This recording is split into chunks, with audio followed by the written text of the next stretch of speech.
as a way to make extra money for another textbook. Yeah. All right, well, here we go. Let's get this started.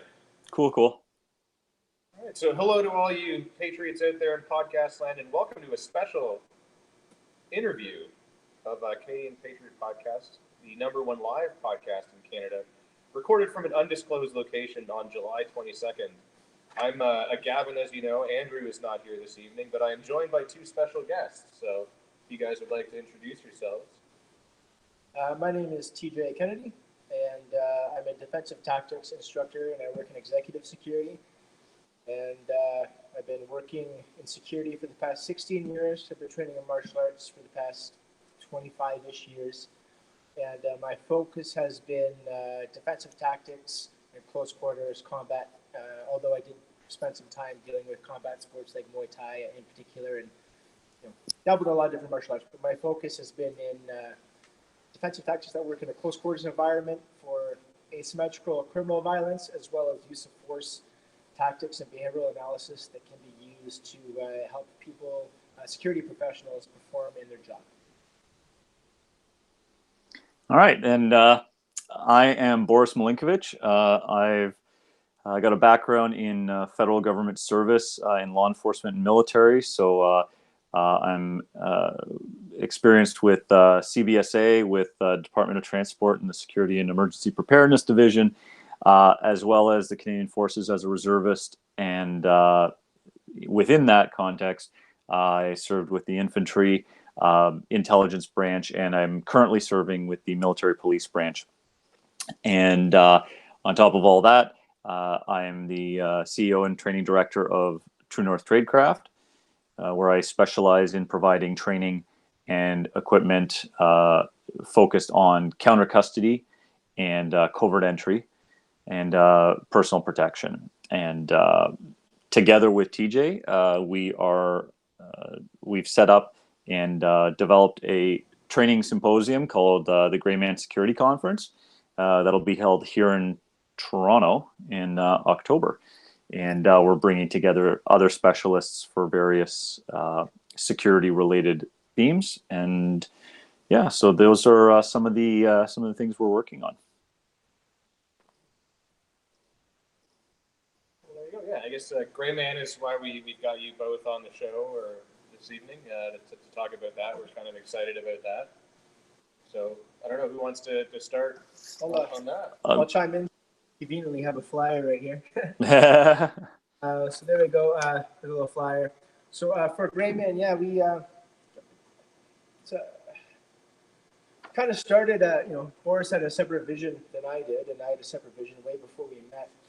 Where I'd been at a fitness expo that was held at Extreme Couture in Toronto in 2011, and I thought, wouldn't it be great to have some sort of defensive tactics, reality-based self-defense expo like this? The MMA expo was big at the time, and I thought it would be great to be able to bring kind of the top, I thought, in the world, of different defensive tactics instructors to try and bring them together. And that kind of stayed in the background of my mind. And I'll let Boris speak to what he was trying to accomplish. But when I connected with Boris and saw his vision, I thought, this thing that I had an idea for could be a lot bigger than just defensive tactics. So we got together and came up with the concept of Greyman as a personal security conference. And so, as Boris had mentioned already, that we have 6 different professionals from various fields in law enforcement or security or military to come and offer instruction over the course of 2.5 days in their specialties. We can talk a little bit about, I'll just do kind of broad strokes right now. We can get into the thick of it in a bit. Is there anything you want to add to that right now, Boris? Yeah, so kind of following up on your point, you had a particular vision on your end as how you wanted and how you got to that point. I had a different experience, and I think, Gavin, you can probably appreciate where my frustration came from. So years ago, about 12 years ago at this point, I was getting into some of the kind of tradecraft, survival, urban survival, personal security stuff, and it was all coming out of the States. And for a Canadian being able to access that sort of thing, it was very difficult. So you have to really dig into a lot of things, make a lot of contacts, call a lot of people, and try and find that kind of training. And it nowhere available in Canada. Nobody was teaching it. It wasn't available, period. So what I would end up doing is I'd find someone who supplies that kind of training or provides it, and I'd reach out to them and say, hey, will you accept a Canadian? At the time I was law enforcement. Here's my badge. I'm in the military as well. And they said, okay, sure, you're Canadian. You got a badge. Okay. We'll That's let always it go. hard, not just finding it, but I mean, when you do travel, there are a lot of American companies that, for either insurance reasons, ITAR reasons, or just personal reasons, won't accept foreigners, even though we're allied nations and world's largest trading partners and largest undefended border and all that. Yep. Just, nope, not American. Take off, And eh? yeah, and I had a few of those, and then I managed to make contact and kind of befriend some of these suppliers and service providers, and I started traveling outside of Canada to start developing these other skill sets in addition to law enforcement stuff and military stuff, because this personal security kind of wedge of skill sets is not what normal law enforcement or normal military gets taught. So I ended up doing, saving up money, because you'd get to a point where you're looking at a course that costs you $400 or $500 American, and then that's all well and good, but then you have to fly down there, you have to stay at a hotel, you have to pay for your food, and if you want to pick up some of that cool jammy kit they got only available in America, you have to cough that up too. And then you have to convert all that into Canadian dollars. So by the time you go for a $500 course, when you do the conversion, you're looking at almost $3,000 for like less than a week. And of course, is probably the cheapest part of that whole endeavor. yeah, and so some of them, it was like some of the locations didn't have direct flights from Toronto. So I'd drive to Buffalo and fly out of Buffalo because it was easier there. But then you have two other stops. Like, it was really challenging to be able to find this stuff. So after several years of doing this, I got frustrated because I'm like, why is nobody in Canada offering this stuff to Canadians? You know, and now you fast forward a decade, and some people came to me and said, you know what, like, you're really into this stuff, you're really doing it a lot, you're the only person we know that does this, why don't you start teaching people in Canada? And I started up my blog, True North Tradecraft, and I just started writing about personal security and urban survival and tradecraft, and people started saying, well, okay, great, you're writing about it, why don't you actually teach it too? So that sort of gave me a push, and I started developing it and turning it into something more. And then with a couple of newfound friendships that started pushing me along, here I am now, and we've got Greyman as the kind of culmination of that frustration and that concept of being able to bring together specialists in these various fields in one Canadian location. The specialists are all Canadian, and being able to provide it to a Canadian audience at Canadian prices, and give that access there, so that you don't have to go to Utah or something and pay $3,000 for something that here in Toronto will cost you $500, right? So I think we're really adding a lot of value to that because nobody else is doing it. And it's not that we don't have skilled people in Canada, it's that nobody's actually done what we're doing here, which is bringing them all together to make a bit of a one-stop shop so people can get a taste of these different things. And if they want to learn more about those particular skill sets, then these specialists are people they have now met. They understand what they're teaching a little bit better, and they can then pursue their training on their own afterwards, right? So, like, I mean, I completely agree with the frustrations of it all. And even if you do manage to bring one of these instructors up from the US, and I've had the pleasure of taking one of yours where you've done that, and we've done it ourselves with our medical training, it ends up kind of being an expensive thing because it's kind of niche and you've got one guy and, you know, it's still cheaper than flying to wherever you have to for it. But to get this many people all in one location, and the fact that they're all Canadian too, just makes it even more amazing that you guys have been able to put that all together.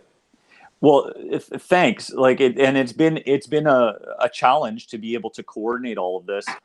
And thank you to you, Gavin, for being a really great supporter in it and helping to make it happen. But it's it's been a frustrating thing. Like when I ran Covert Entry Concepts and you attended that, and you know, bringing up a specialist from the States is not an easy thing. There's all kinds of considerations, legal considerations to go through. And then it's like the simple logistics of it. And then there's the cost, right? So, you know, you're not making a ton of money doing it. But what I think the value is that I'm actually making it accessible to people that want to learn it. And and that's the goal, because I really feel that we're underrepresented here in Canada to be able to have access to stuff, to better ourselves, to better protect ourselves, to be more resilient, and to build our personal security skill sets. And unless you're like a cop or military, you don't have the access to it. And even then, like, nobody's teaching counter custody work in Canada, like, unless you're like a tier 1 special forces unit, nobody's teaching that stuff, right? You don't go to police college and learn how to get out of your own handcuffs, which I think is a disservice to the service. And then when it comes to physical security, unless you're a technical specialist or it's part of your job, and that's a very small like wedge of law enforcement and military, and even the intelligence services, you're not going to be able to access things like covert entry or non-destructive entry, lock picking, lock bypassing, physical security intimately taught to you. And I think that's having that available. It's useful. And it you know, from a simple money perspective, if you're a cop, let's say, and you go to a welfare check, you bang on the door, nobody answers. Well, if your only way in is smashing a door, you know, you're going to scare someone. If, you know, grandma whose hearing aid battery died, didn't hear the phone and didn't hear you banging, is going to get scared. And you've now, you know, cost a couple $1,000s for a door replacement or a window. You have to put a cop on the door to watch it, or the window until it's replaced, and all these sorts of things. That costs, right? Versus send someone once, they learn the skills, they get the tools while they're on the course, and it's something that they're like, oh, hold on a second, let me go to my bag, let me grab the tools, you know, 30 seconds later, you're in the door, right? I recall a story. We were at the Sportsman show and I was talking to you about it, and one of the law enforcement booths next to your table locked themselves out of their own trailer and needed your expertise, allegedly, to get into their own trailer. Well, that's actually fun. Yeah, that's a true story. So the day before, this kid came by, and I guess he was maybe 10, 11, something like that. And he was like, oh, cool, lock picks, right? And I said, yeah, that's what they are. And he said, can you teach me? And I said, okay, well, let me show you the kind of basics. So I took 5 minutes and showed him, and he said, oh, that's really cool. Bye. And he leaves. So, you know, what do you think, right? Who cares? So, you know, kid had a good time, and off he goes.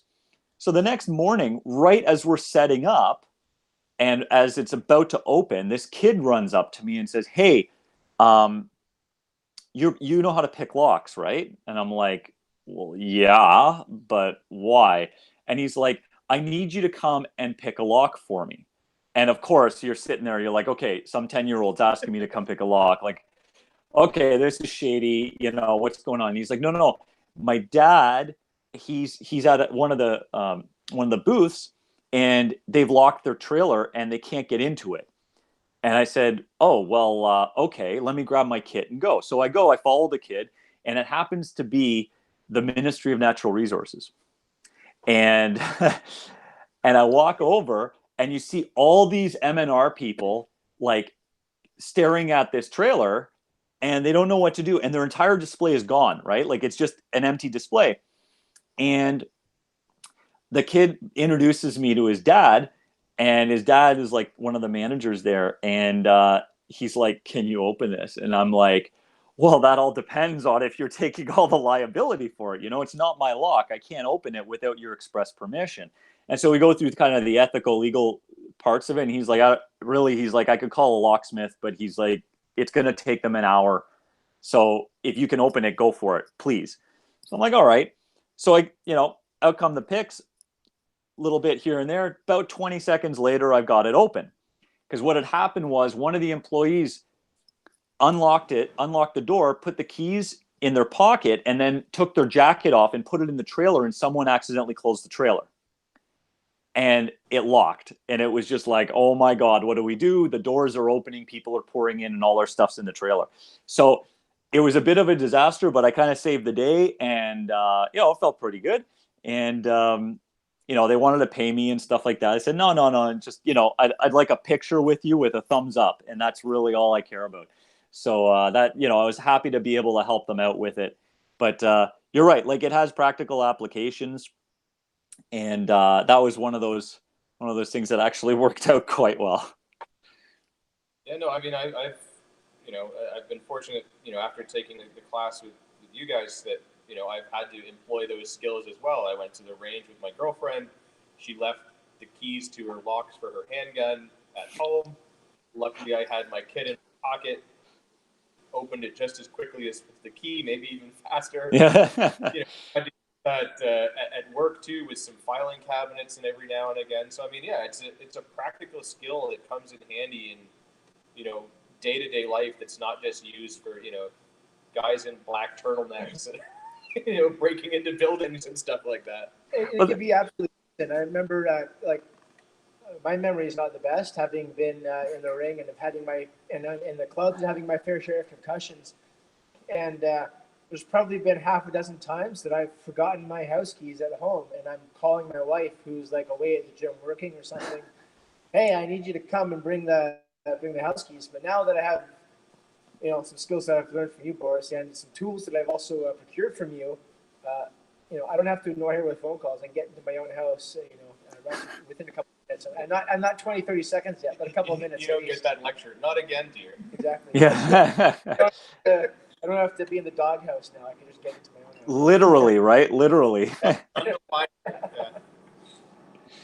yeah, and that's the thing. Like it's these kinds of skills. I mean, another challenge that I had people come up to me at the sportsman show and the outdoor show would be like, well, you're teaching people to be criminals. Well, I take exception to something like that in the sense that criminals be criminals regardless of what you teach them, right?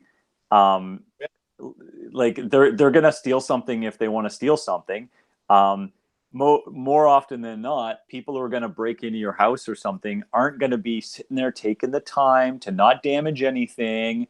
Like if you're dealing with an entity that's covertly entering your premises, you're dealing with beyond the average kind of thug that's going to throw a brick through the glass door that's there, right? They just want to screwdriver or brick or rock, and in they go, grab your TV, and off they go. If you're dealing with a sophisticated entity, that's what you're going to be dealing with. And if that's your problem, well, sorry, I can't help you then, right? So yeah, that's maybe where some of TJ's classes come in. Yeah. What I like about the and not just and I don't know what it is about the covert entry and counter custody. There's a particular attractiveness about that subject. But what I like about all 6 of our instructors is it's not just theory. It's all knowledge and skills that have been learned through a vast amount of experience. And so you're only learning some streamlined stuff that actually works, in actual scenarios in real life from 6 people that have used it in real life. That's what I find really valuable about it. Well, why don't you guys do maybe who is going to be there? Because I know you've got some pretty interesting people that are coming to talk and share their experiences and all of that. Well, I mean, I know I'm excited to take the class, and I know a few of our Ragnarok students have also signed up before we even had a chance to tell them about it. So that was kind of exciting to hear that too. So it's catching wind. So yeah, well, I mean, both TJ and I will be teaching our specialties at Greyman. So I'll be focusing on like an introduction to counter custody and restraint escape of common restraints. And I'll be covering things like manufactured tools and improvised tools versus common restraints. So that'll be a really good way to get people into it without really going through a full immersive course. So they'll be able to sample it. They'll be able to understand kind of the mechanics behind it and the skill set. And so that's what my focus is going to be on. We have Ace from Delta to Alpha Design. He will be coming in and doing a bit of kind of hood rat arts and crafts and some urban survival skill sets. And he'll be talking about that. Kind of non-permissive environment stuff. And the interesting thing about all 6 of us that are going to be there, all of our skill sets and everything we're teaching is complementary to one another. And I think that because there's a very slight overlap with each one, so they're their own thing, but at the same time, as you go from one to another, you see how they fit in with one another and how they support and complement each other. And that's part of what we're trying to achieve here, is that you can come away with a very well-rounded skill set of personal protection and personal security. And it comes from various facets, but they're all equally important. So TJ, go from there. Yeah, I'll be teaching close quarters. It's called the CQC Toolkit, the workshops there. So through 15 years in clubs, on the door, in the bar, working event security, where you don't have any tools, just your bare hands and your teammates, having to go hands-on with people that, are basically, in that capacity, you're enforcing the liquor license and you're enforcing, trying to keep people safe. And so sometimes you do have to go hands-on. So stuff that has worked consistently throughout. So a very limited, streamlined stuff that's consistently reliable in that kind of a conflict. We have a good friend of mine, Adam Nasrallah. He is a former counterintelligence officer with CSIS. He now consults privately. Also, he's a defensive tactics instructor himself. He's going to be talking about stealth communication tactics. So, tactical communications, how to turn a hostile force into a friend, how to, I don't want to say manipulate, it sounds so bad, but how to kind of use the tools of communication, of verbal communication. Social engineering, escalation, all these things to either turn someone into a friend or someone who's hostile, or maybe to get some information that maybe you don't have any business having, to get information that you need to perform your job, or whatever the case is. So how to kind of, just basically looking at what human behavior is and learning how to kind of hack human behavior for your benevolent benefit. We have Adam DeFreitas as well. He is I'm really excited about having Adam on board, actually. He's a brown belt Brazilian Jiu-Jitsu, a brown belt in Judo. He's also a champion, a lightweight mixed martial arts fighter, very experienced in the ring, so he knows combat. Not just that, but he's also a correctional officer, and he's also on the tactical law enforcement team there. And he's going to be coming and presenting edged weapon management from more of the perspective of when you're on the ground or you're in a confined space, pressed up against the wall or in a corner. So not kind of a traditional approach to the edge weapons management. So someone who's got some serious combat skills, someone who does cell extractions, hostage scenarios on the day-to-day. He's going to come present edge weapon management as well. And we have Chris Mendigma from the Pikiti Tertia Tactics Association in Canada coming to present arrest control tactics for security law enforcement. And Chris is a federal law enforcement trainer, and he's also part of Jared Bohangi's, again, Pikiti Tertia Tactics Association, and he's the Canadian representative for that. So we have, we have a lot of people, a lot of professionals coming in to present some great skill sets. Okay. Awesome. I am very, very excited to take this, because I think this kind of falls into the wheelhouse of things that I like to learn and all of that. And I mean, as an instructor myself on sort of stuff that's kind of related but not, it's always nice to go and do something like that sort of takes me out of what I'm familiar with, and even through that, I find things that are handy for when we teach our classes that sort of align in different ways to do things and talk about things and all of that. So I'm really, really excited for it. And that's the great thing about Greyman and about how we've kind of pieced this together is that, like I said, they're all complementary skills that aren't just complementary to one another. They will complement things you already know, right? So there's nothing that's going to be counter to it. It's just going to be additional good information that you can, tools to the toolbox, right? And because of the various backgrounds that we've brought together and the various perspectives, for someone attending, they're going to get a really great value of those perspectives to be able to I guess, maximize the impact of the training. And I'm excited to be able to do it. And the kind of like cherry on top of everything is a portion of our proceeds are going towards a charity to fight human trafficking. So that at least we're able to give back in the process of learning, to move forward as a kind of that sheepdog mentality, right? And to do our part and give back when we can. That makes it even better. I mean, as someone that's done a fair amount of charity work myself, that really is a great feeling when you can do that and really make some change, hopefully by doing the thing that you already love doing, right? Like it's and also to raise awareness, because human trafficking, when I was with Customs, I dealt with it firsthand, and it's a pretty terrible thing. To see it, to deal with those people that are victims of it, and the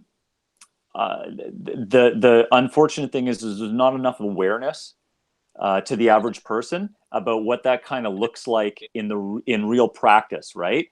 And that's why we're partnering up with an organization that's going to come in. They're going to do like a bit of a brief for the attendees, so everybody can learn about being more aware of what the signs of that are when they come across it in their daily lives, right? And they can move that forward, share that information, and build that awareness. Yeah, 'cause I would say in Canada, you don't really think that happens here, at least not frequently. I mean, that's a Latin America thing or like an Eastern European thing or something like that. That doesn't happen in civilized first world, especially Canada. We're so polite. Yeah, but the unfortunate thing is it does, right? And I mean, it happens a lot, especially in the Greater Toronto area and along the 401 corridor. Yeah. I know what Boris, as you said, had worked personally and closely with that in his job, and it's also a personal subject to me because my cousin, who is my hero, he went down to Haiti, built a school in Haiti where human trafficking is absolutely insane, and in Cap Haitian, where nobody had been educated before, built a kind of hand-built a school that educated people, and he was just starting to really grow a passion for people in that scenario in human trafficking, and he had actually ended up he had just flown over there in a small engine plane with his friends to deliver some more supplies for hurricane relief, and on the way back they got hit electrical storm and they got taken down and it crashed into the water, and basically none of their bodies have ever been, there's 3 of them in the plane, none of their bodies have ever been recovered, and that hit hard, and I thought long and hard about what I could kind of do to help that legacy, his legacy, and what he was doing, and I knew that he was getting really passionate and really concerned about human trafficking. So when we had this opportunity to kind of give back or to take a percentage of our proceeds and put it towards that cause, it was a no-brainer. Well, yeah, it's a great way to keep his memory alive and do something in his honor that would follow in his footsteps, if you will. And no, that's great. I mean, it's unfortunate that happened to him, but it's great that you're able to find a way to do that. Yeah, both TJ and I felt that it was important that some portion, at least, of our efforts for the inaugural year, anyway, go to a worthy cause, and we're very positive that, or feeling positive that the success of this year's Greyman will be great, and that next year we'll be able to donate even more to the cause. right? And each successive year with building successes one upon the other, we'd like to be able to continue doing this and get more involvement with it. That's our vision, is to have we didn't want it to just be a one-off. We wanted it to be just an annual thing, and just keep building upon what we have. We'd like to have, we have 6 amazing instructors this year, but our theme, like our kind of tagline for the whole event, is Canada's best in personal security, and that's not like some ego thing saying us 6 are the best. It's saying that every year we want to find the best in their fields that are experienced, that have the knowledge and the skill sets, and we want to court them. We want them to come to be a part of this event, to present their skill sets, and we hope that it can grow into a much larger thing than it is. And we just want to access the best in the security, law enforcement, military fields in Canada, and give them a showcase for what they have to present. Yeah, and every year, be able to provide different facets of this kind of training. Bringing in different specialists and different content. So every year it's going to be something new, right? Yeah, no, that's great. Yeah, I mean, it's always learning, right? That's right. There's always going to be someone better than you or know more than you, more experienced, etc. And it's healthy to keep your ego on a shelf and stay humble and keep learning all the time, because like I said, there's always going to be someone better than you out there. But the only way to be the best you can be is to constantly keep learning and not think that I know this, I couldn't possibly be beaten, or I can't possibly learn anything new. That's why, if I attend a course, even though if it's a refresher or something, I start off as if I didn't know anything to begin with, and I'm just coming in completely at zero. And that way you rebuild your basics and you stay solid with them. Yeah, I mean, to quote an instructor that I know Boris and I have trained with, and I know that you have a lot of respect for it, stillness is death. That's right. You gotta keep moving, and that means keep learning and keep moving forward, and always getting just a little bit better. I'm going to share something with you on that note. Here, follow me on the camera for a second. Yeah. There it is. Oh, there you go. You like that? Well, there you go. Yes, comfort is a slow death. Yeah, a friend of mine that was in military school in Britain and had a commanding officer that had the anyone can die cold and alone. Yep. So, or the yin to the yang there from the movie Up in the Air with George Clooney, Veer Farmiga, and Anna Kendrick. I recommend it. It's a freaking awesome movie. Yeah. Anyways, long story short, his whole thing, rather than stillness is death, is moving is living. Yeah. Same. yeah. Another instructor I had always said movement is life, right? So I guess, so 2 sides of the same coin, right? Yeah. One's maybe a little bit more positive way of putting the other one, but the message is clear regardless. Yeah. If you're into the hood rat stuff, you probably like the darker message or way of putting it. Can you can you explain, I guess, what you mean? I mean, I know what you mean, but I imagine some listeners might not. When you say hood rat arts and crafts, what the fuck is that? Because we like doing hood rat shit with our friends, right, Gavin? What the fuck is hood rat? And, I mean, I know what hood rat is, but what's hood rat arts and crafts like? So it's basically coming out of I guess it originated, as far as I know, with Ed Calderon of Ed's Manifesto, and learning kind of street ways to develop skill sets and procure things in non-permissive environments. So it would be framed as in, I drop you in a really shitty part of a really shitty town, and you've got nothing on you, but you need to meet your survival requirements, things like protection. So you need to procure a weapon to be able to protect yourself. You need to be able to procure ways to carry stuff, ways to hide stuff, ways to open things like doors and whatnot, and procure supplies. And it's that kind of MacGyver approach to using your environment to make or scavenge or create whatever you need And that's kind of that arts and crafts part of it. And then the hood rat is just because you're a hood rat left in a gutter somewhere, and now you got to be able to use that kind of down dirty skill set and way of being to get yourself out of it. And Gavin, add to that. It doesn't have to be nefarious. I mean, for example, you're dropped in somewhere and you don't have any food to eat. How do I access food? Well, maybe create these tools to bypass the door to be able to get something into my stomach. Well, I would say some of it maybe comes from nefarious origins per se. Yeah. But it's not necessarily used in that manner in your situation. Yeah, like I need to eat. My wallet and my stomach. Yeah, my everything got stolen, or I got jumped when I was traveling through Europe backpacking, and I've got nothing now. The end is, a 2-day hike from where I am, but I need to survive long enough to get there. How do I do that? I've got nothing, and having taken classes like that, I mean, it's a very humbling experience, some of the things that you need to do in order to do that. And putting people in that mindset is probably one of the most life-changing things you can have happen to you. In my opinion. It gives you a completely different perspective on the life that you have here, right?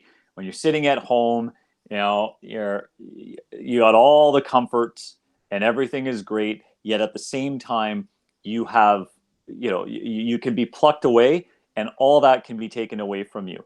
And like when I look at hood rat arts and crafts as a concept, I look at it as if, like you say, Gavin, I'm on vacation somewhere, or somewhere other than home that's comfortable, and I'm suddenly put in a position where there's civil unrest. People are running around. There's no law, no rule of law. There's hostiles everywhere, and I need to get out. I need to go to a safe location and to get out of a geographic area. But the thing is, I don't have anything. I can't get back to my hotel, and it's what I've got in my pockets and the environment around me to be able to get me out. And that's where being able to be resourceful and that kind of MacGyverism to use your environment to better your situation. Yeah. No, I mean, that mindset is huge. I mean, some people refer to it as like the adversarial mindset if you listen to some other podcasts and things like that. How do bad guys think, and how can I use that to benefit my situation and not necessarily be a bad guy myself, but better my situation or get me out of a bad situation? I think that's that sheepdog analogy that we always hear about, being on the kind of the good side of things. A sheepdog, is looked at by the sheep as a little bit dangerous, and very similar to a wolf, but they're not a wolf. But they need to be able to take on some wolf-like qualities to do their job of protecting the sheep, effectively. Yeah, when needed. Yeah. Yeah, and that's just it. We're looking at things like when I took a course down in the States, of course, and the skills we were being taught was much the same kind of stuff: lock picking, restraint escapes, and that sort of stuff. Counter surveillance, all that sort of stuff, anti-surveillance actually. But and somebody basically said, well, why would we need to know how to pick locks? Which I found ironic considering they paid to be on that course and they knew what the content was. But the instructor basically put it this way. It's like, okay, even if it's not like complete societal collapse, okay, you're in a country that doesn't have the same medical care, okay? You have a set of lockpicks in your pocket. Your kid is sick and needs medicine, like immediately, and you're nowhere near a hospital, but there's a pharmacy and it's locked up. So, you know what? Maybe you can, it's of course a personal decision if you're going to make that kind of choice, but you go in, you get what you need, you leave some money behind, etc. You don't damage anything, that kind of stuff. It gives you options, right? And that's what the skill sets do, is they give you options. And when it comes down to a life or health and safety versus, possibly breaking a law, that you would go and honorably, approach the person or the business and try and make reparations if something was done. But you do it in an ethical way as much as possible.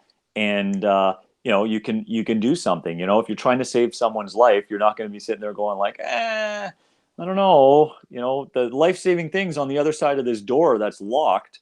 But, if I can get through it, I can save a life. Then it's kind of a no-brainer for me.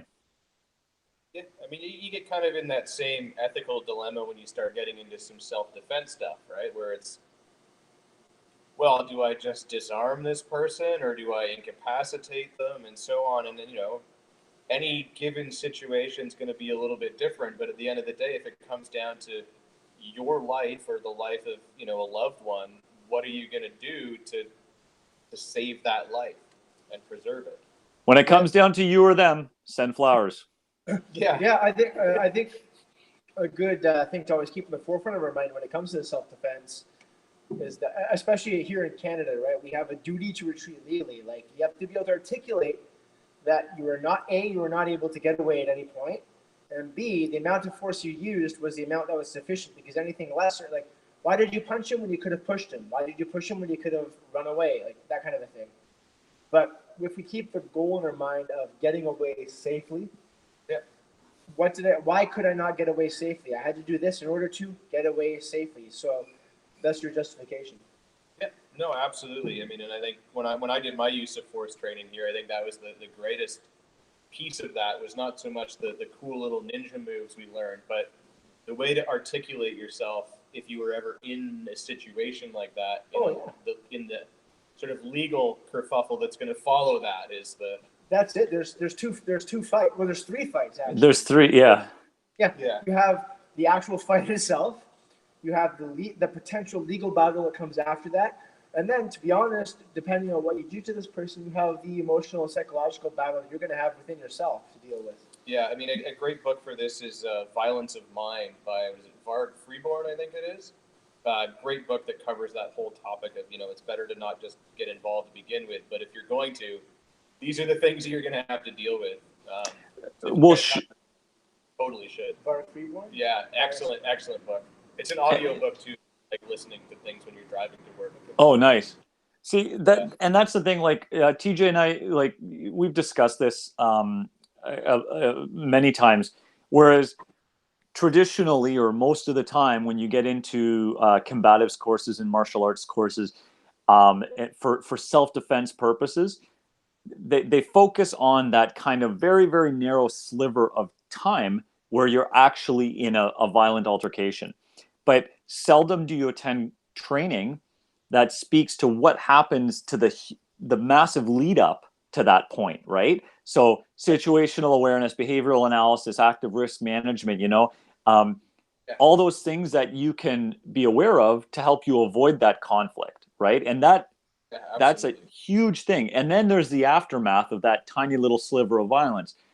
What we just discussed. There's legal ramifications, right? There's emotional ramifications, but there's also what I like to talk about is what happens when you weren't successful in that, and now you've been tied up or abducted, or something happens and you're in a bad situation. How do you get out of that, right? The conflict carries on, but now it's not what you were training for, right? So it's a full spectrum that we're trying to kind of talk about, because nobody else is actually talking about it. They're always just talking about, like, let's get in there and let's fight somebody. Yes, very important, but it's not the whole story.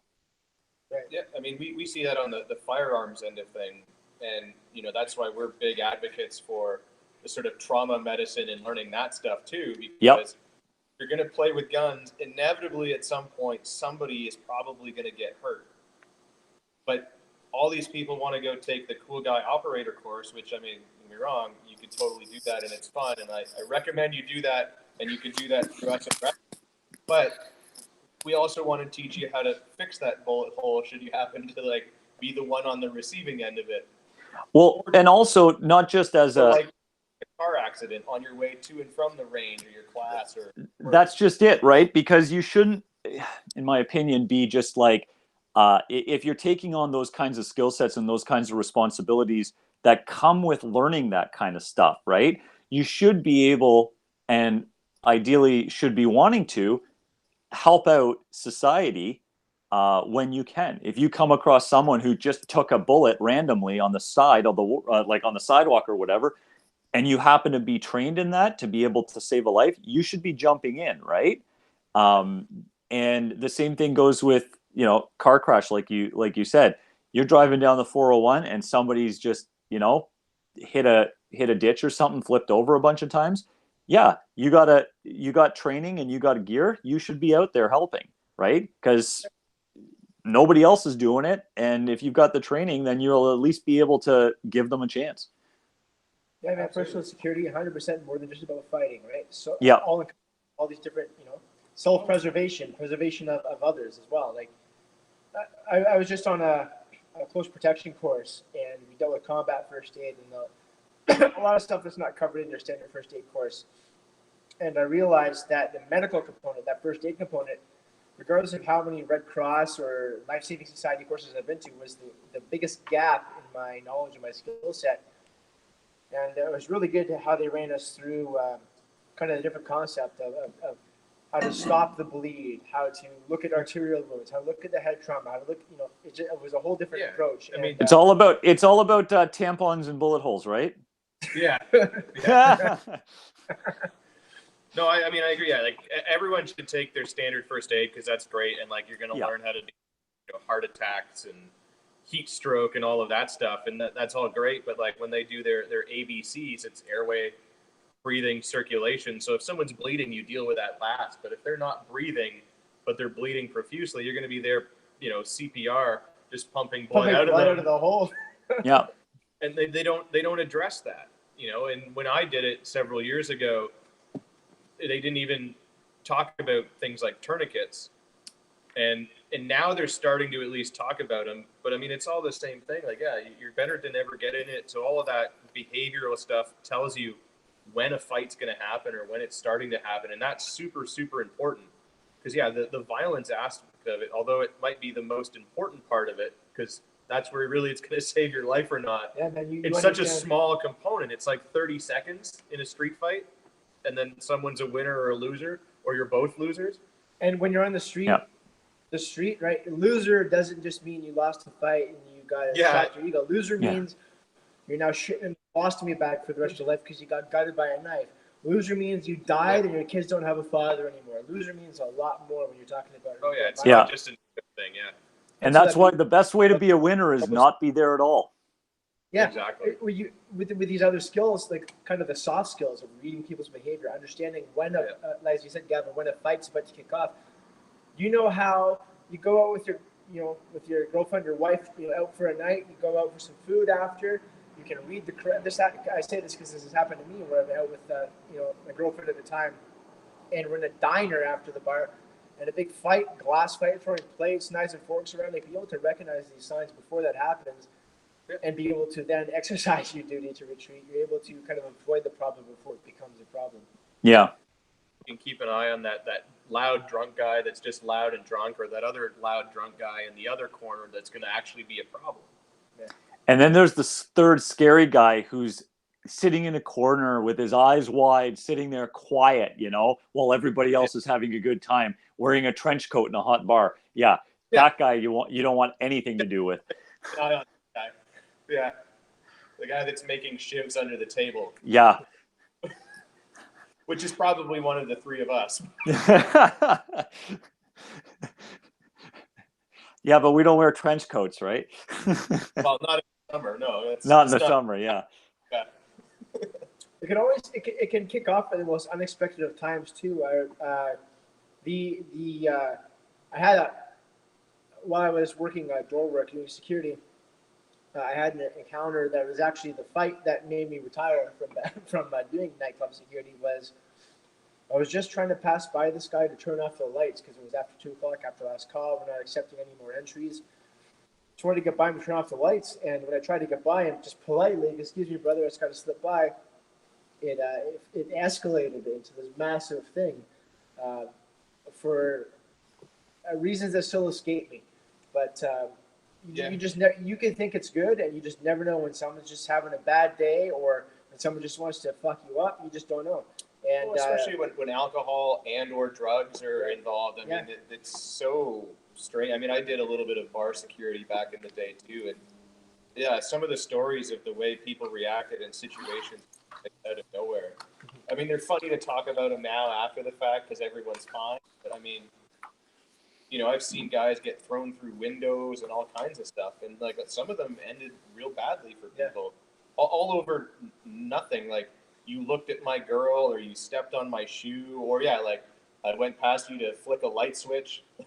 I mean, Yeah, or it doesn't even have a reason, right? If you have Yeah. dealing with someone who's emotionally or mentally disturbed, and they're not wired the same way, right? So they don't need a reason. They're just like, oh, look at this, now it's time to attack somebody, and that's actually even worse because those types of people, you can't necessarily see it coming, right? so hard to predict, yeah, because it's just erratic behavior. Yeah.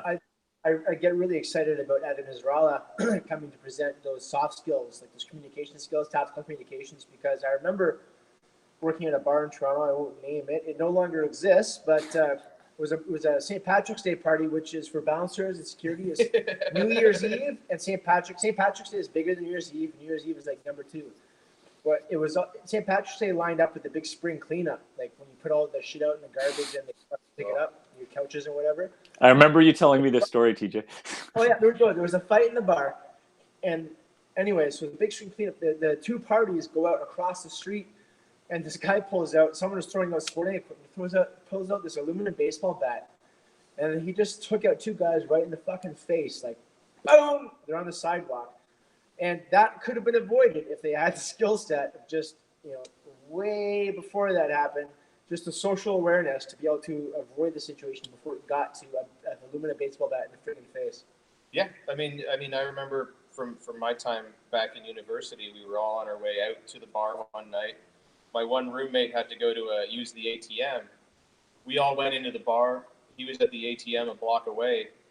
He comes back with a black eye and tells us the story that he was, just at the machine, and a guy behind him just all of a sudden just punched him in the face for no reason. None whatsoever. You didn't even take his money? No. He punched him in the face and ran off. Yep, nutter, right there. Yeah. Out of nowhere. I mean, there's a bit more to the story that I can't really tell on air, but that is effectively what happened. Yeah. So yeah, I mean, it can happen anywhere at any time, but if he had a better feeling of his surroundings and spatial awareness and all of that, he maybe wouldn't have let somebody get so close behind him and things like that. And some people, when you start saying that, they go, oh, well, do you live your life paranoid? And it's like, well, no, after you get used to it, it just becomes everyday life. And you don't even think about it anymore. You you're spacing and not to get close to people you don't know and don't trust. Is somebody paranoid if they put on their seatbelt in the car? Yeah, exactly. Right. It's prepared for what could happen, even though 99% of the time it becomes everyday life and just part of how you live your life. So you don't even think about it anymore. And it's not paranoid. It's just prepared. I'm looking out for my safety and well-being.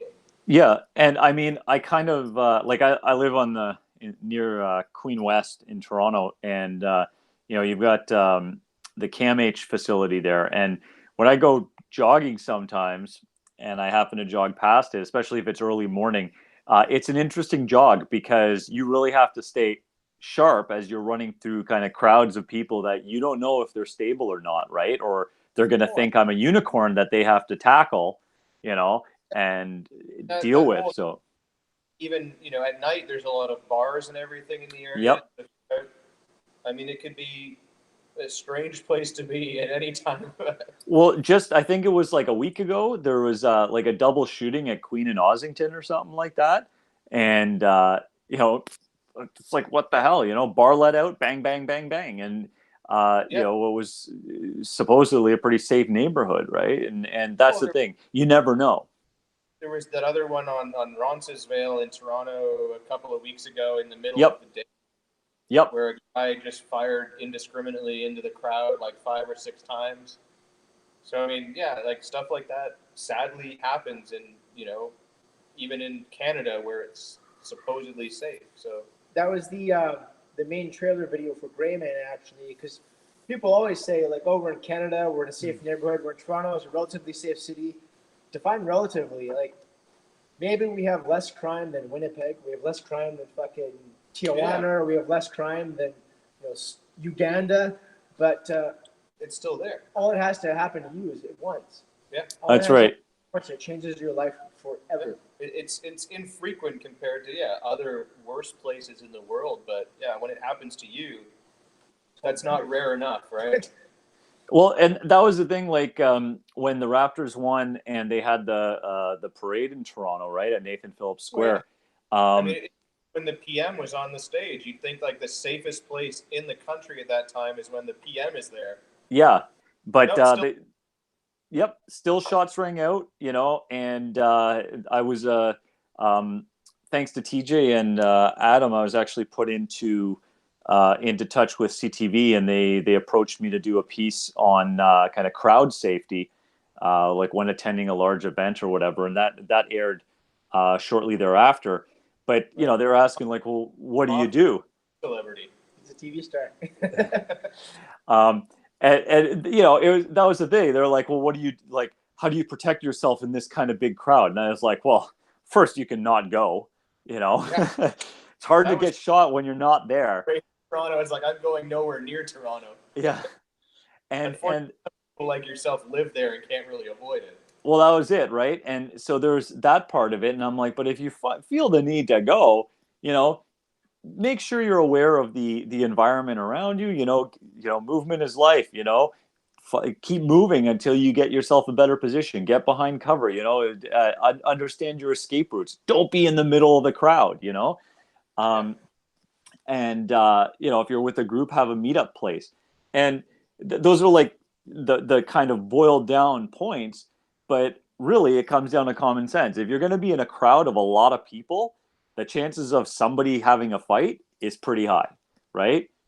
That's where some of that stealth communication, I imagine, would come in handy. If you're there with your friends and you all know this, you can communicate with one another without communicating out loud with one another, so that you're all keeping an eye on things and everyone's got their sort of area of responsibility. And if you see something weird, you can kind of alert someone else to double check it and see what's going on and confirm what you're seeing is there or not there, without, you know, getting mass panic for no reason either, because that's the last.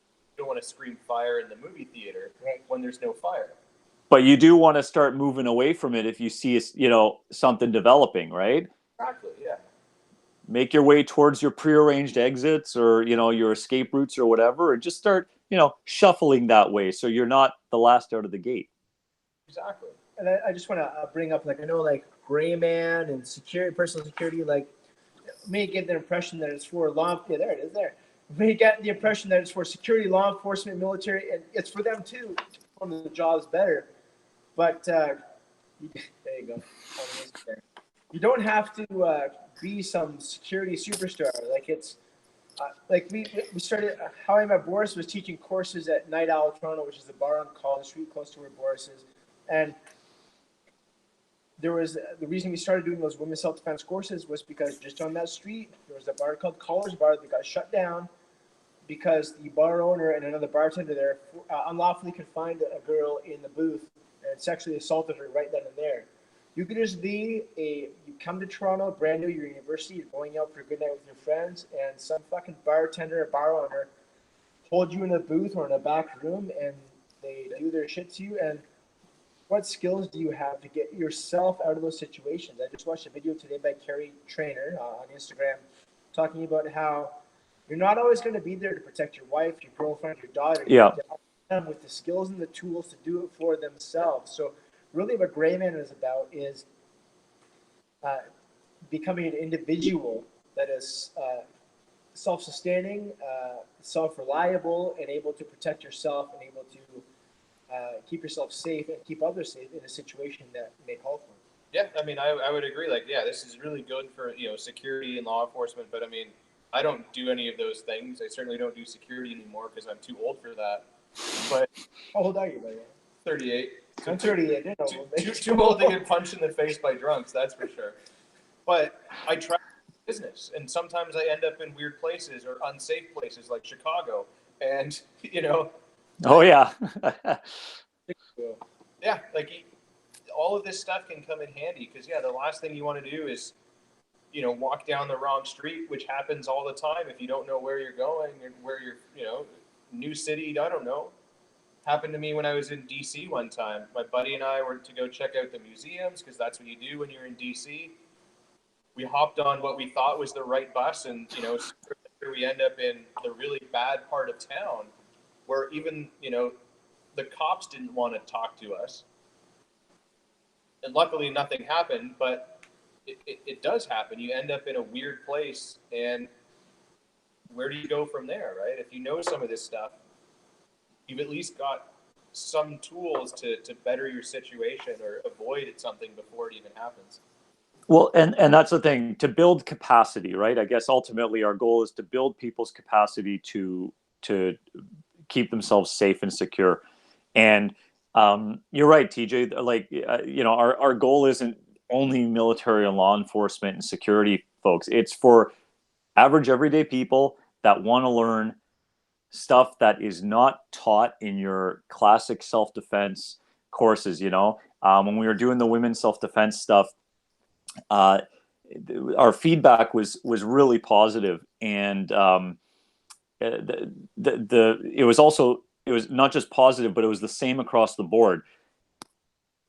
We were told, yeah, we've been to many other women's self-defense things. We go in, we hit a pad for a few hours, and then we're told, well, now you can take on the world. But only if the grabs you here in this way. And you're ready for it, right? Yeah. And everything runs perfectly. But they said, the feedback was nobody talks about that buildup, that pre-violence stuff, the behavioral awareness, situational analysis, situational awareness, all that risk management. And nobody ever talks about what happens if someone, ties you up or abducts you or, roofies you and you wake up handcuffed to a radiator. Nobody talks about that ever. And they were floored by the fact that I could teach them how to get out of that stuff. Have succeeded.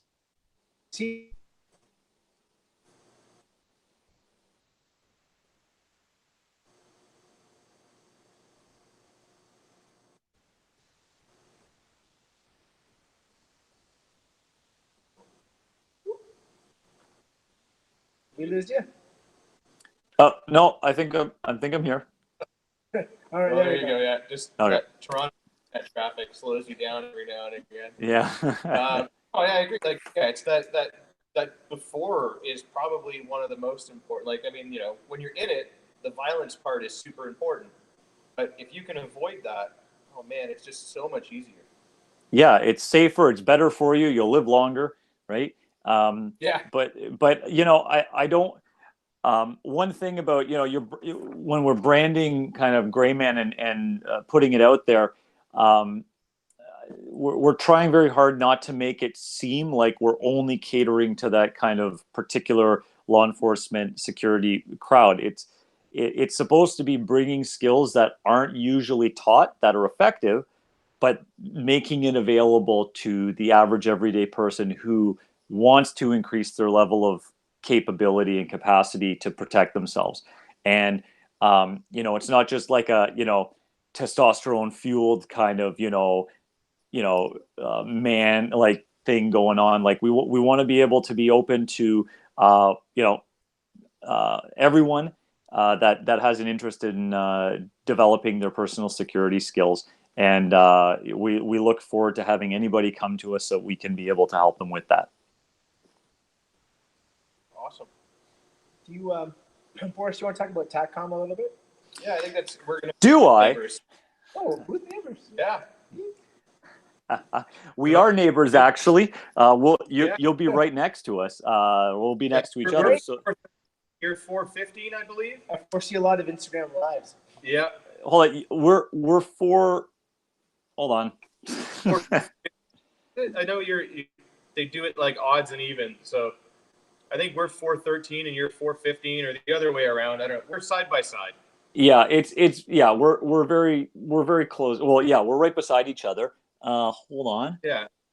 Yeah, just across the aisle from the massage center, I believe. So if Yeah. you're going there, like your calves worked on because you've been standing all day, I'll be there. come see us too. Yeah. We're 415. You're right. Yeah. So we're right next to you. But yeah, TACOM really exciting.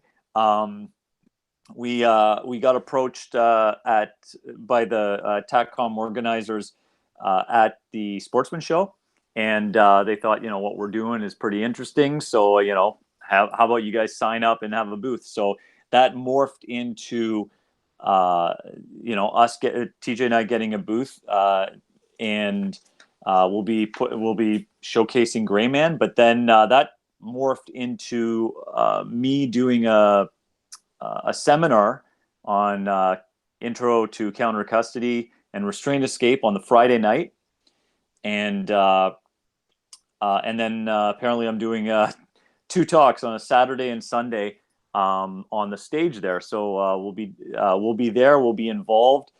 There's going to be signups available for Greyman and other courses that we'll be offering. So we got Greyman the first weekend of September. 2 weeks later, we're running personal security concepts. So kind of covering that full spectrum of pre, during, and post violence, and a bit of heavy focus on the counter custody side of it.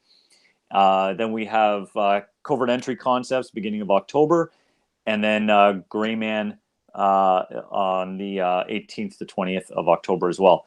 But for TACCOM, I mean, we're excited because TJ will be showcasing Kennedy Tactical and all the amazing things that he can do with it.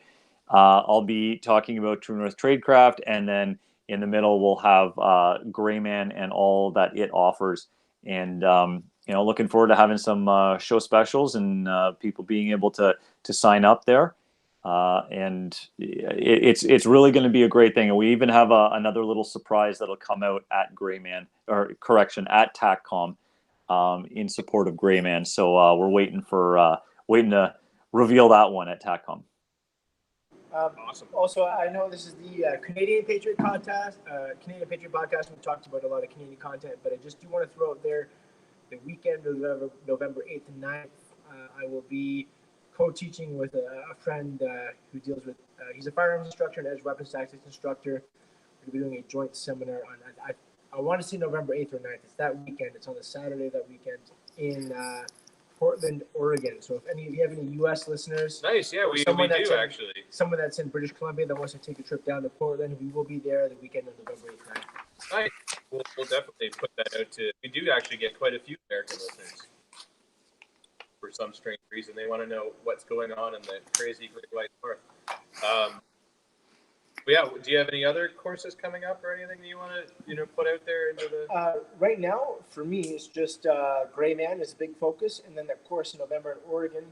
I do have use of force courses in what we call urban force options. So it's our use of force program available for the security and law enforcement that want to book that privately. And there's also an urban defensive tactics or self-defense instructor course, but that is no longer open enrollment. So if there's a private entity, security entity that wants us to come in and do that, it's a 100-hour course, and they can do that by contacting Kennedy Tactical Concepts or KennedyTactical.ca.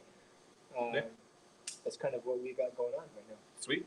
No, do you want to tell them about your other venture? Oh yeah, totally. All right. I mean, so back through work, through my executive security work, we had a Christmas get together. And we had a sommelier come in, Igal Amsalem. He's fucking amazing, so knowledgeable. Talk about wines and whiskeys. We did whiskey tasting and cigar pairing, and it kind of got me onto whiskey, just the nuance and. No, really?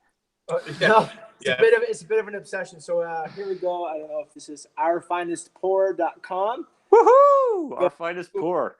Whiskey reviews. I don't know if you noticed, but we have a couple of whiskeys here. We have Evan Williams, which is a Kentucky straight bourbon whiskey. It is actually the cheapest whiskey you'll find at the LCBO in Ontario. It's $27.20. It's incredible. You have the We have the Canadian Club 12-year Classic. The thing Which is a classic. Yeah. I mean, it really is. If you're Canadian and you haven't had that a few times, the get out of here. I think the Canadian whiskey is the Canadian Club 20-year-old. But the thing I love about the Canadian Club is the empty glass smell. It's like campfire. And what is more Canadian than fucking campfire, man? And then Not we have a whole lot. Gavin brought this, the Four Roses small batch. Four Roses single barrel happens to be my favorite bourbon of all time. Small batch is also an amazing bourbon. And but at any rate, if you go to ourfinestpour.com or on Instagram at ourfinestpour, you can kind of check out whiskey reviews and whiskey and bourbon related things. And if you're into it, then please go give us a shout. I will say, TJ, though I'm not a huge whiskey fan, I do love your reviews because I've actually learned a hell of a lot from them. So for someone who's like a novice with the finer points of whiskeys, I've found it to be actually really, really interesting and engrossing channel. So thanks for putting that out because now I kind of get a little bit more of it and why one thing's kind of better than others or stuff like that. So yeah, it's a cool thing. For like whiskey snobs or anything, it's just because, to be honest, like I said, I got into it like a year ago. So I'm still new, to be honest, to it. But I love just sharing the knowledge I get and just the passion I have for it. And, I wouldn't call myself an expert, but I certainly love exploring it and sharing the journey, Well, I find for whiskey, I mean, whiskey is such a broad term. Yeah. Yeah, like, I mean, because I very much like whiskey, but I mean, for the most part, my bourbon is my favorite, and then I start getting rye, and then some scotch.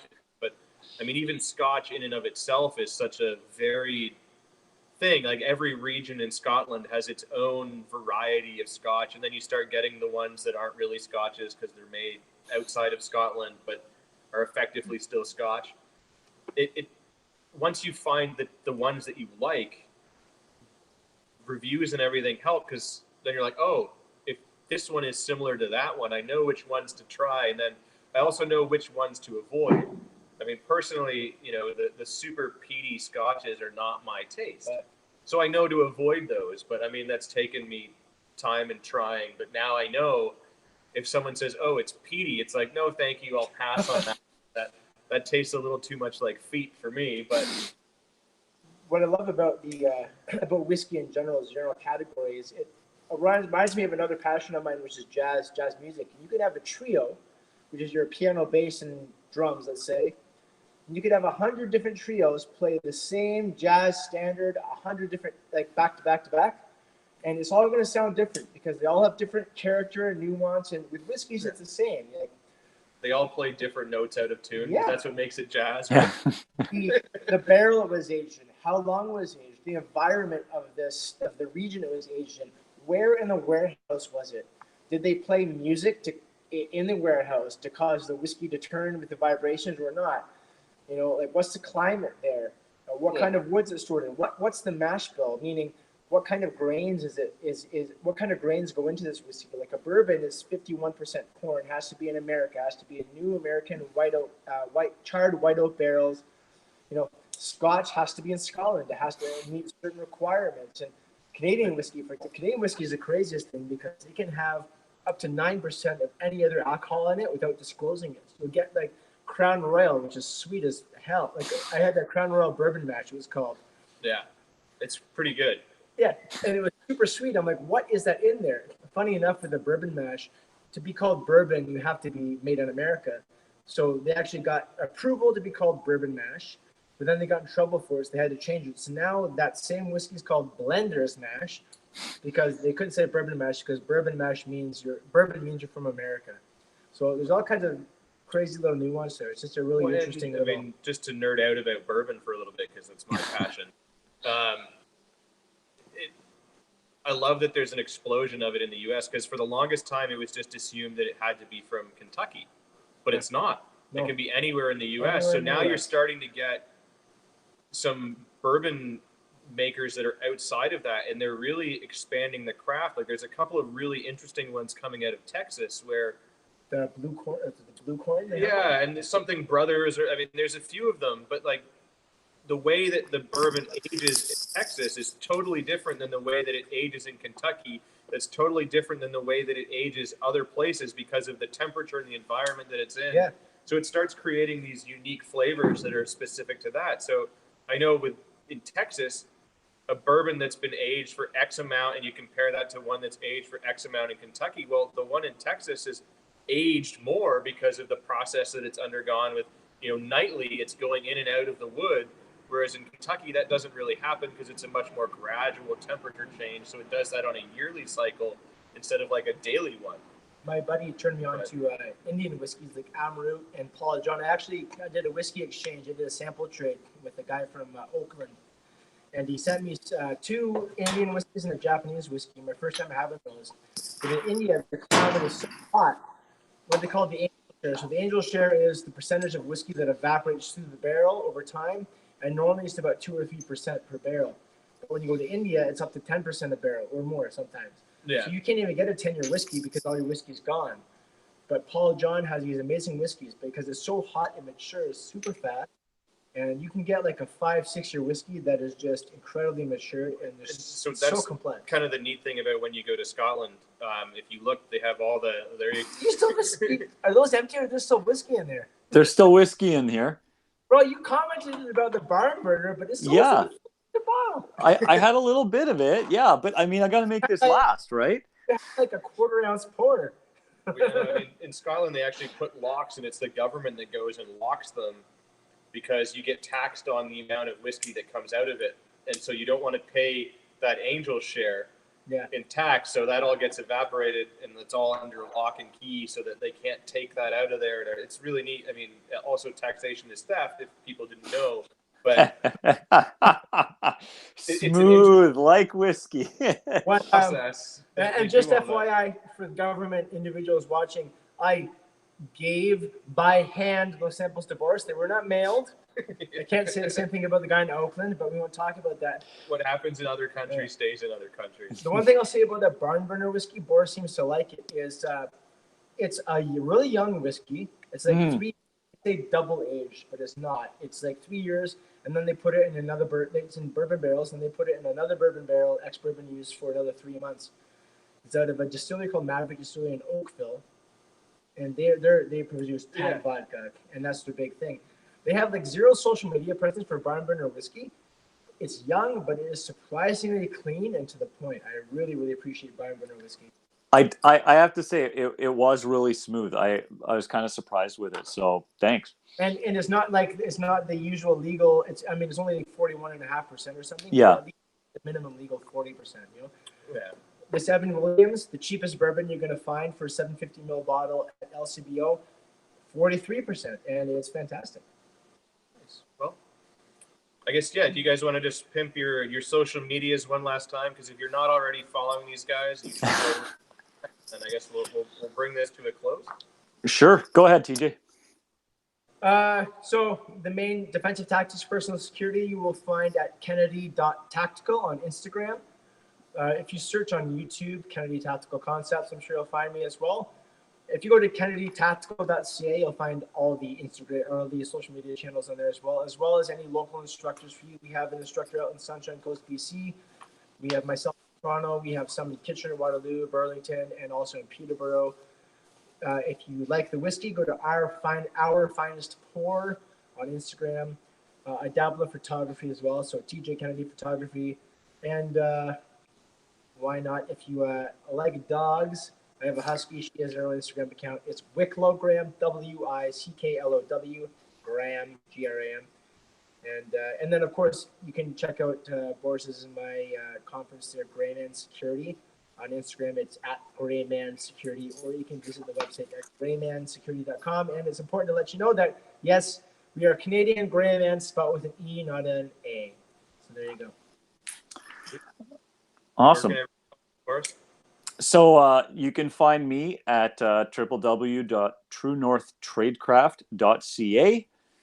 So that'll bring you to the blog and to the store to kind of see what I'm writing about and what courses are available. You can sign up for any of the courses in the store under workshops, and it shows what's currently going on. Also, you can check out the book, so the disaster preparedness guide that I put together, and feel free to purchase it either off the website directly, or you can find it on Amazon.ca or .com. Actually, they're on all the marketplaces across the world, so you can buy it on Amazon direct, either on paperback or as an ebook, and you can buy the same formats through the website. You can check us out for tools, counter custody, and covert entry tools, and Greyman, you can find us there. Sign up for it. You can come visit us at TACCOM, booth 415, right next to Ragnarok Tactical. So you can't really go wrong. And then, we also have a whole bunch of stuff. You can see some of our upcoming articles in Blue Line magazine, Canada's national law enforcement magazine. The August issue will have a Greyman mailer in it. As well as I found out just the other day that the November issue is looking at publishing another article by me. So that's going to speak to kind of what TJ and I are doing as well. So for the law enforcement and security community, you can see our stuff coming up there. But yes, please do come visit us at TACCOM. Please come visit us at Greyman, because we're looking forward to spreading the word to as many people as we can. And of course, I will be putting on personal security concepts in September, covert entry concepts in October, and then Greyman. And if we can make it happen, we'll bring up a couple of other people like Ed Calderon, and we'll also looking to have Ace from Delta to Alpha come in the springtime as well. Again. Awesome. If there's any questions or inquiries about anything that we are doing, you can reach Boris at info@truenorthtradecraft.ca. You can reach myself at info@kennedytactical.ca, and we'd be happy to assist you with any help that you guys need. Yep, Awesome. and I'm also available on Instagram at True North Tradecraft, and Facebook as well. We have a page as well, so you can reach out, give us a follow. Kennedy Tactical, True North Tradecraft, and Greyman, and also check out all the instructors at Greyman and give them a follow as well. Awesome. Well, thank you, gentlemen. I guess this brings it to a close. So to all our listeners out there, remember, you are the True North, strong and free. Thanks so much, Gavin.